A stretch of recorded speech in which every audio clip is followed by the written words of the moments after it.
Les bonnets qui se réveillent. Coucou! Bonjour à tous et bienvenue sur Sortilèges et Tasses de thé. Un nouvel épisode aujourd'hui où je vais vous parler de fantaisie jeune adulte, des livres que j'ai bien aimés ces dernières années parce que je lis régulièrement de la fantaisie jeune adulte. Alors, comme il y en aura quand même pas mal, je pense que je vais faire ça en deux fois. Donc, je vais vous parler de 5 livres. En fait, c'est pas tout à fait des livres parce que la plupart du temps, c'est sous forme de cycle, duologie ou trilogie. Donc, de 5 cycles ouvrages qui m'ont vraiment bien plu ces dernières années. Alors, avec des préférences, hein, j'irai plutôt vers les livres que j'ai préférés plutôt à la fin de la vidéo. Mais voilà, dans tous les cas, c'est des livres que j'ai bien aimé lire et que je conseille à des jeunes adultes, enfants, ados, parce qu'effectivement c'est jeunes adultes, mais certains ouvrages, c'est même plutôt pour des enfants. L'idée, c'est de dire que dans la fantaisie, il peut y avoir de la fantaisie qui est plutôt vraiment clairement adulte, avec des choses un peu sombres, un peu violentes, etc. Là, on est dans le côté jeune adulte, dans le sens où on va plutôt avoir des choses qui sont plutôt oniriques, poétiques, dans lesquelles il n'y a pas de violence, même si les thèmes abordés peuvent être quand même problématiques. Et l'idée, c'est que moi, ces titres-là m'ont plu parce qu'on est rarement dans le côté un peu gnangnan, un peu lisse, un peu, voilà, il y a vraiment à chaque fois des réflexions qui sont intéressantes sur ces ouvrages. D'ailleurs, certains sont étudiés en classe par les enseignants de français souvent. Donc, c'est vraiment des ouvrages de grande qualité avec vraiment une belle écriture en fantaisie. Le premier cycle dont je voulais vous parler, c'est une trilogie de Nathalie Sommers. Donc voilà, le dernier tome, c'est Roselaine Spria. Donc c'est une série qui m'a plu, qui est effectivement donc plutôt jeune adulte, ado. Donc il y a 3 tomes. C'est en fait vous aurez remarqué peut-être Roseland, donc on a les lettres dans l'ordre différentes pour Londres, puisque l'action du premier tome se passe à Londres. Donc en fait on est sur un jeune garçon qui devait commencer son apprentissage avec son grand-père et qui trouve son existence un petit peu chamboulée, puisque il se retrouve projeté dans un monde parallèle, Roseland, qui est en fait fortement lié au destin de Londres. Et en fait, dans chacun des tomes, on se retrouve à un moment de l'histoire différent et dans des lieux différents. Donc, Lucan, le héros principal de cette trilogie, le personnage principal de cette trilogie, se retrouve projeté dans ce qu'on appelle un altermonde qui est complètement différent de Londres, mais qui connaît plus ou moins les mêmes types d'événements. Donc là, nous, on est en 1940 à Londres, donc en pleine Seconde Guerre mondiale, avec les bombardements, etc. Et donc, Lucan, il bascule dans cet autre monde et il reste physiquement à Londres dans un espèce d'état de stase et réellement, il se retrouve projeté dans cet autre monde, Roseland. Donc, le premier tome, ça se passe à Londres en 1940. Le deuxième tome, ça se passe à Stalingrad en 1942. Et le dernier tome, ça se passe en Normandie en 1944 au moment du débarquement. Donc on a à chaque fois des éléments historiques qui sont disséminés, on rencontre des personnages historiques, Churchill principalement, puisque l'idée c'est que les dirigeants anglais ont conscience qu'il existe un monde parallèle. Et donc, en agissant dans cet autre monde, on peut faciliter la tâche de ceux qui se battent pour la Deuxième Guerre mondiale dans ce monde-ci, dans notre monde. Donc c'est assez intéressant puisque dans chaque chapitre, on va alterner entre notre monde à nous et le monde de l'altermonde, avec des personnages différents, avec des créatures différentes. On est vraiment dans un contexte de fantaisie, avec des descriptions qui sont vraiment plaisantes, intéressantes. Ça se lit très vite, il y a de l'action et on passe effectivement d'un monde à l'autre. Donc c'est quelque chose qui est vraiment plaisant à lire. On a envie de savoir la suite, le destin des personnages, etc. Alors, c'est de la fantaisie jeune adulte, donc on a une petite romance entre les deux personnages principaux, mais c'est pas ça qui prend le dessus dans dans le livre, et on est vraiment dans l'idée de comportement enfantin, adolescent. Donc effectivement, quand on est adulte et qu'on lit ça, voilà, ça peut sembler un peu superficiel, etc., ou des choses qui peuvent être un peu agaçantes, mais c'est pour un public de cet âge-là. C'est vraiment bien écrit, c'est bien documenté, c'est plaisant à lire. Donc voilà, moi c'est une série que j'ai bien aimée. Dans un tout autre style, mais toujours en fantasy. Un ouvrage que je pense que vous connaissez bien parce que c'est quand même un classique, c'est La rivière à l'envers de Jean-Claude Mourleva. Donc ça, c'est la version intégrale, donc il y a les 2 tomes, donc c'est en 2 tomes, tome 1 Tomek et tome 2 Anna, donc ce sont bien sûr les 2 personnages principaux. Et là, on est dans de la fantaisie complètement, c'est un conte, on est dans le style du conte, et pareil, hein, c'est un ouvrage qui est assez connu des profs de français, puisque il me semble que c'est régulièrement étudié à l'école, ça fait partie des ouvrages qui sont conseillés par l'éducation nationale, il me semble. Et donc c'est vraiment de la fantaisie, puisque les héros vont traverser des mondes imaginaires, la forêt de l'oubli, le monde des parfumeurs, qui sont des petits personnages qui créent des parfums, etc. Des déserts dans lesquels on peut plus ou moins voyager dans le temps, revenir, voilà. Donc on est vraiment dans de la fantaisie, dans des littératures de l'imaginaire. Alors là où c'est vraiment plaisant à lire, c'est vraiment très très poétique, c'est le voyage initiatique, on part de situations tout à fait banales au départ, et les 2 personnages ils vont avoir des destins absolument extraordinaires. Donc le tome 1 est consacré.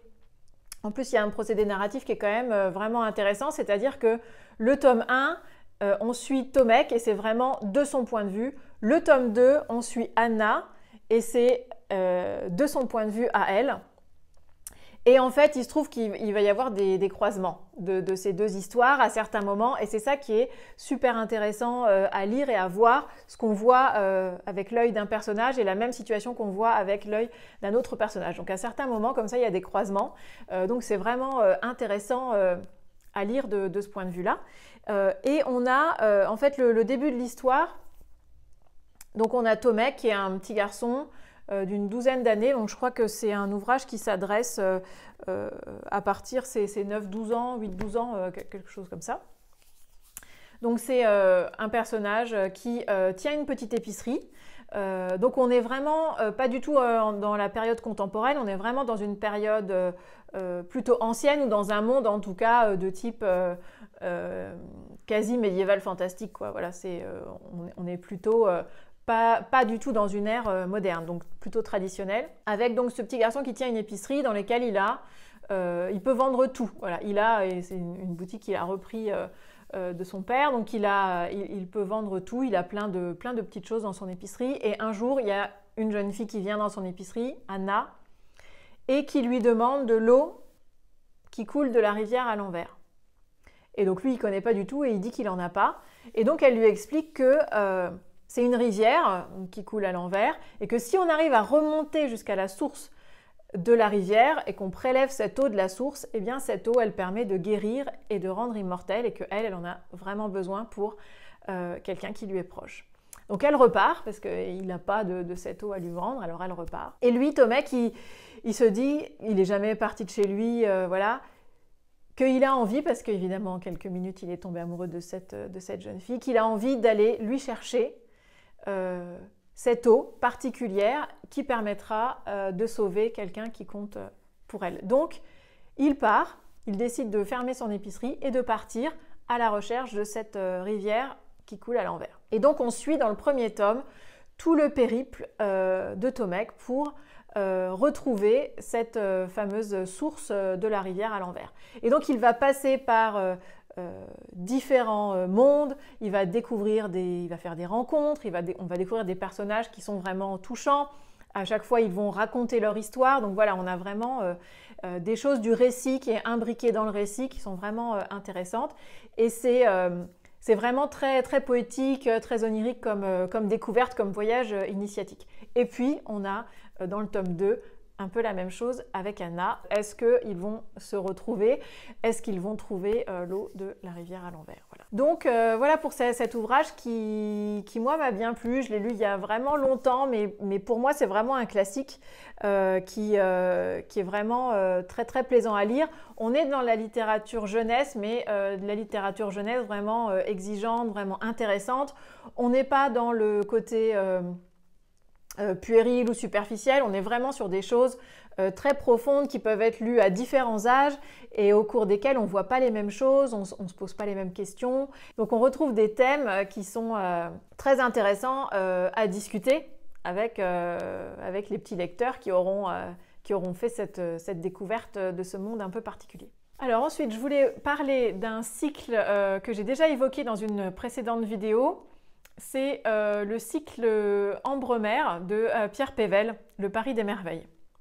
Alors c'est en 3 ouvrages, j'ai lu les 3 ouvrages, et donc c'est vraiment de la fantaisie jeune adulte, et moi j'ai trouvé ça vraiment très, très agréable à lire.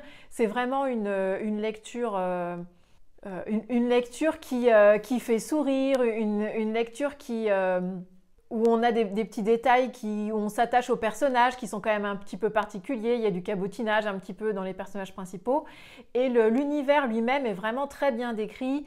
C'est pareil, on a vraiment l'idée que c'est très beau. On a le monde des fées, donc on a mais des fées qui finalement sont pas si gentilles que ça. Donc on a aussi des choses qui sont un peu déconstruites par rapport à l'image qu'on en a.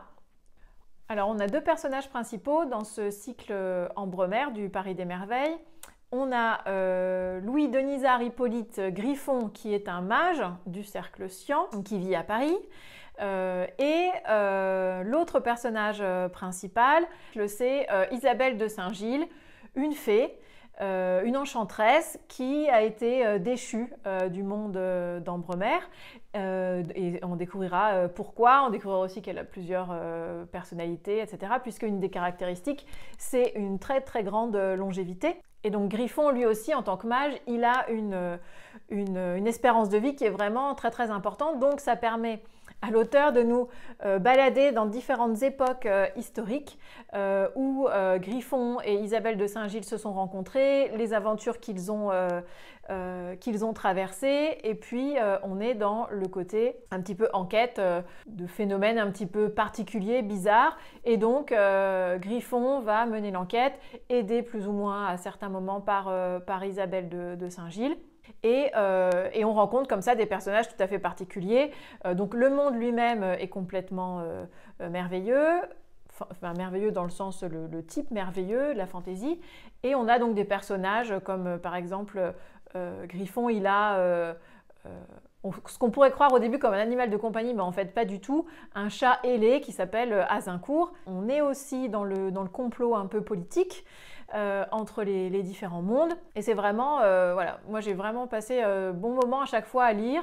On a aussi envie de lire la suite, ça se lit vraiment bien, et le monde est vraiment très intéressant, ça se prend pas au sérieux.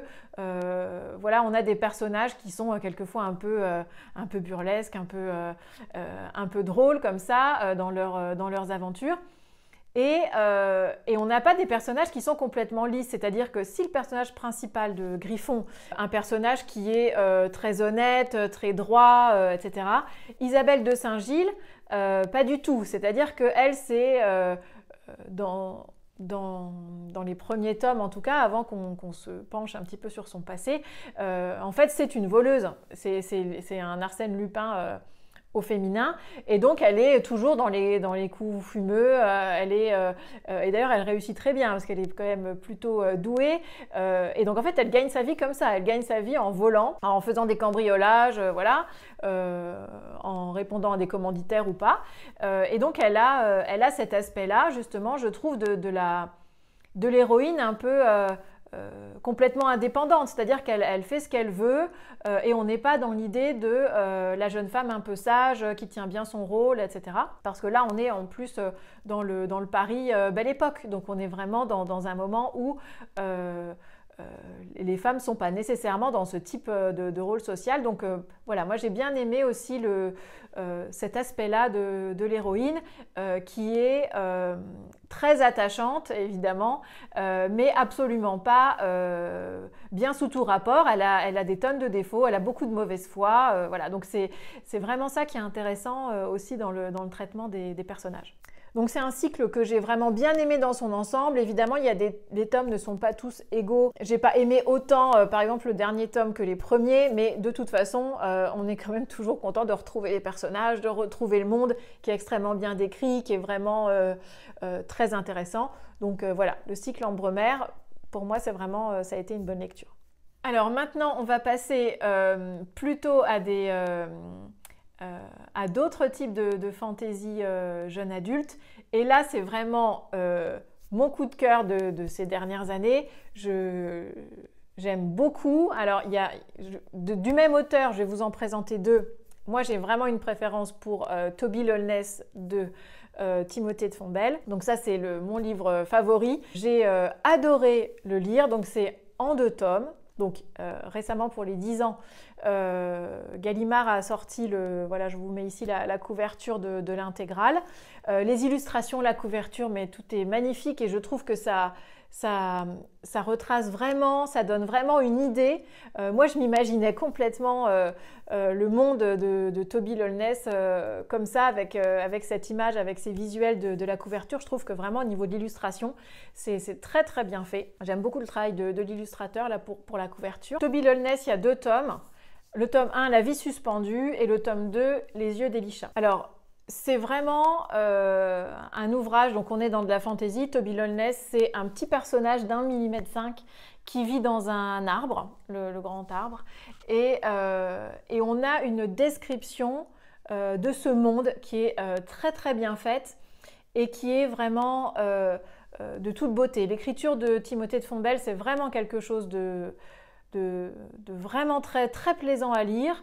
Ça se lit bien, on s'imagine tout de suite dans ce monde-là et il y a un attachement pour les personnages qui est quasi immédiat.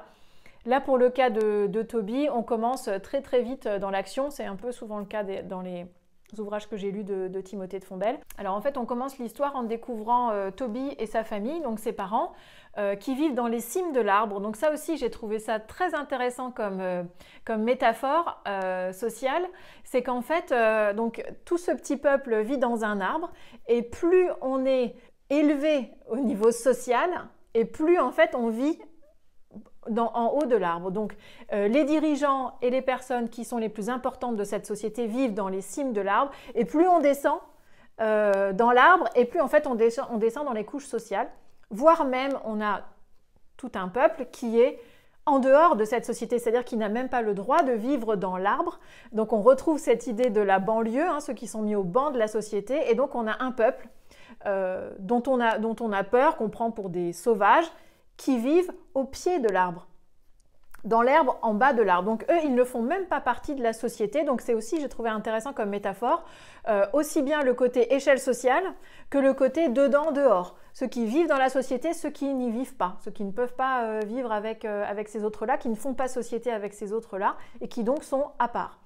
Et donc les parents de Toby, ils vivent dans les cimes de l'arbre parce que son père, c'est vraiment quelqu'un qui compte beaucoup dans cette société, qui est très très apprécié. C'est un scientifique entre guillemets et qui a découvert le principe même du cycle de la vie, je crois, de cet arbre. Mais le souci, c'est qu'il ne veut pas donner le fruit de ses découvertes aux dirigeants, puisqu'il a peur que ces découvertes soient mal utilisées et que ça mette en danger l'arbre lui-même. Donc, c'est-à-dire complètement leur cycle de vie et complètement leur environnement. Donc, on a aussi le côté écologique un petit peu de cette fable, de ce conte.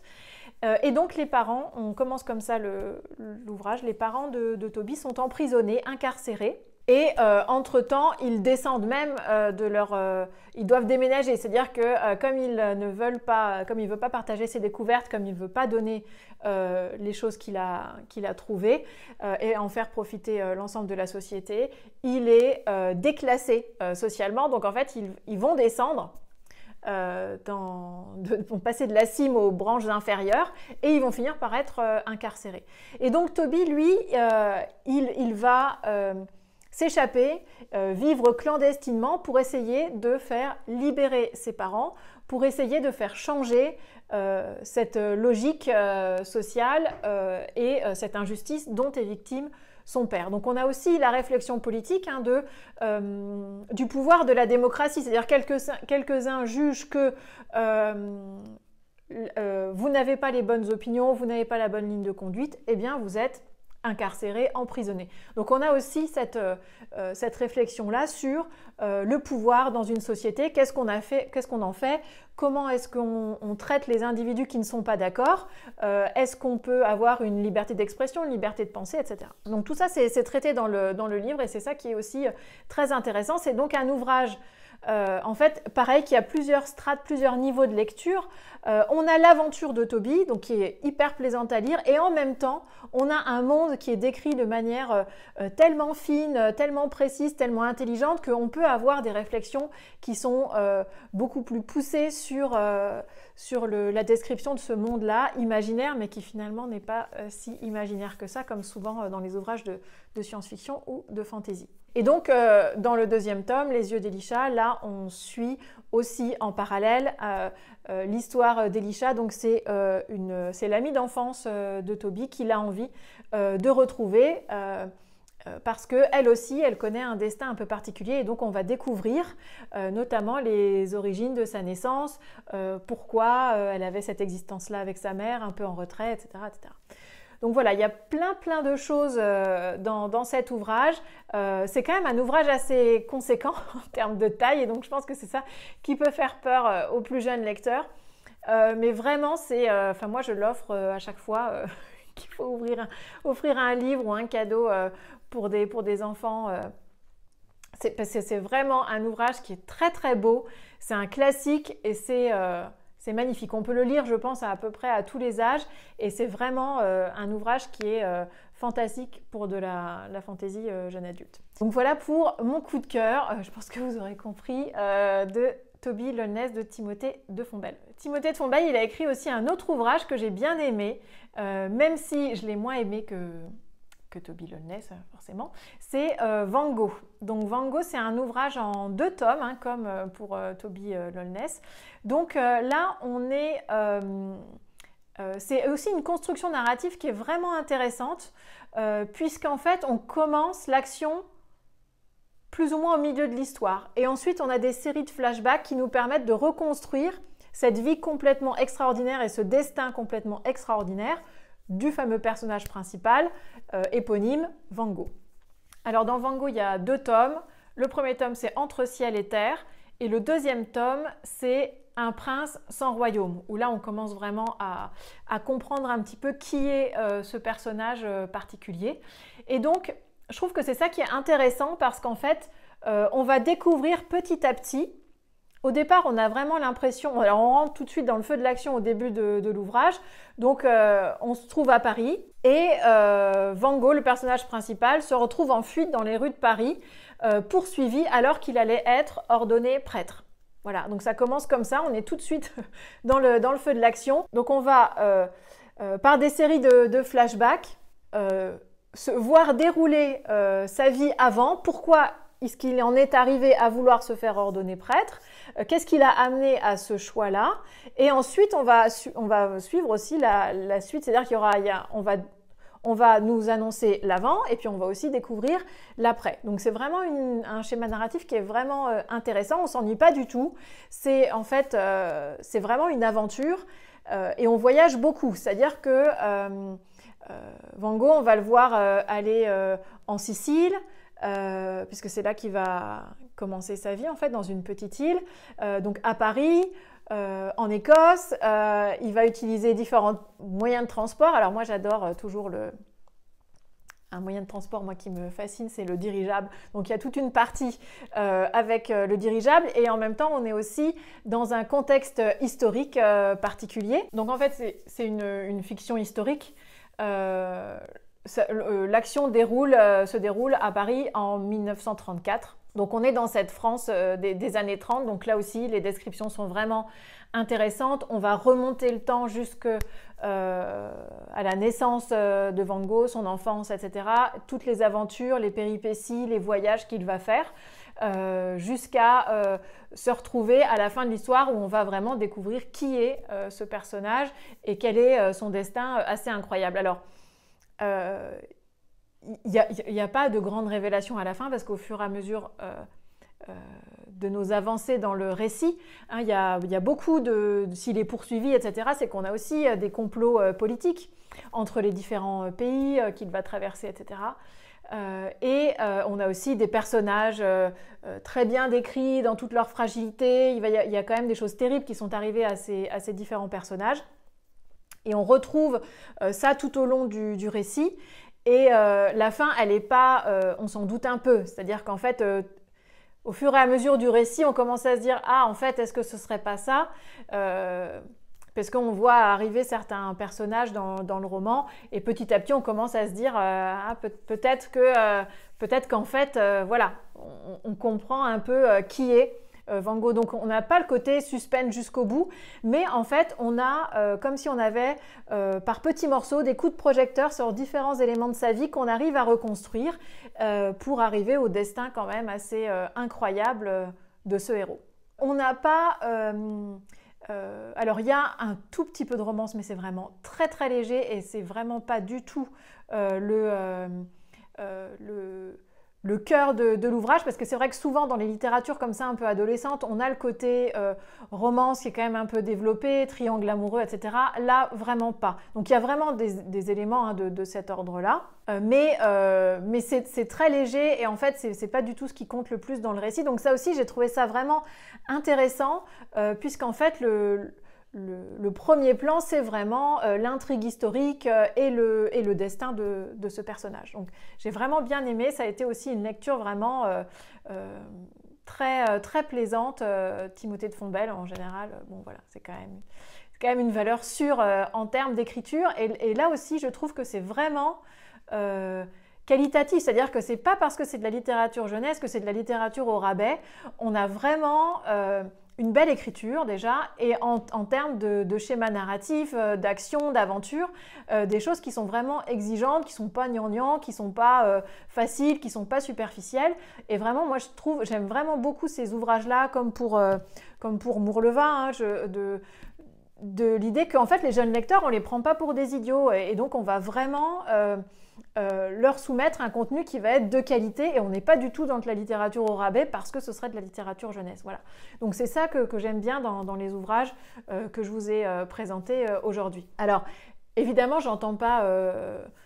j'ai l'impression que j'enfonce un peu des portes ouvertes. Les ouvrages que je vous ai présentés là, c'est des ouvrages qui sont très classiques, que vous connaissez sans doute, mais je me dis que c'est peut-être pas forcément le cas pour tout le monde et j'aimerais bien savoir si vous les aviez déjà lus, si vous aimez lire de la littérature jeunesse même en étant adulte. Moi, c'est ce qui est mon cas. De temps en temps, j'aime bien intercaler avec d'autres lectures plus adultes de la littérature jeunesse. Puis ça me permet comme ça aussi de pouvoir faire des recommandations pour mes enfants. J'aimerais bien savoir si vous aviez lu ces ouvrages, est-ce que vous aviez eu le même ressenti, si vous êtes d'accord avec cette idée de la littérature jeunesse de qualité exigeante, etc. Et là, pour le coup, d'ailleurs, ce que j'ai présenté, c'était que des auteurs français. Oui, en plus. Pierre Pével, Nathalie Sommers, Mourleva, Timothée de Fontbelle, effectivement, ce ne sont que des auteurs français. Et je trouve que là, vraiment, on a aussi de quoi faire. On a vraiment de bons auteurs français, littérature jeunesse, qui sont vraiment intéressants à lire, je trouve, et à tout âge, parce qu'en fait, alors en fonction des livres, c'est-à-dire que c'est pas le cas pour tous les livres de littérature jeunesse, mais il y a vraiment des livres de littérature jeunesse qui vraiment ont des niveaux de lecture extrêmement différents. C'est un petit peu comme Le Petit Prince, hein, on peut le relire, c'est-à-dire qu'il est très accessible pour les enfants, et en même temps, à chaque fois qu'on le relit, on découvre une nouvelle strate de lecture, de compréhension. Et je trouve que par exemple, Toby Loveless, Timothée de Fontbelle, moi je retrouve beaucoup ça et c'est ça qui me plaît beaucoup dans ce type d'ouvrage. Donc voilà, j'espère que ça vous aura plu, que vous avez passé un bon moment. Pour pas que la vidéo dure trop longtemps, je préfère m'arrêter là et je vous parlerai d'autres ouvrages de littérature jeunesse qui m'ont plu également dans le prochain épisode. Voilà.